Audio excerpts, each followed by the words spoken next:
Hi, I'm Antony. I'm from Tamil Nadu, India. At present, I'm acquiring my Masters in International Farm Management at Wegenstimmt University of Applied Sciences in Germany. Yeah, all this thing is possible because of study abroad agriculture, Mr. Gangan Pradip sir. Last year, I came up to know about sir as soon as I completed my UG degree. Sir is alumni of University of Göttingen. That's the way I know about him, and.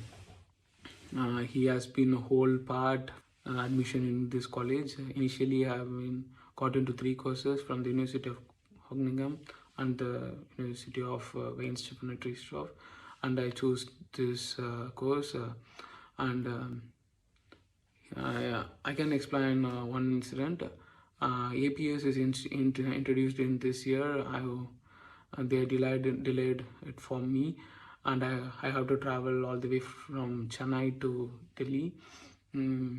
For no reason, he also traveled from Rajasthan to Delhi for me to get the APS. Yeah, he has been a big supporter and a mentor for me now, and even he is working on my scholarship.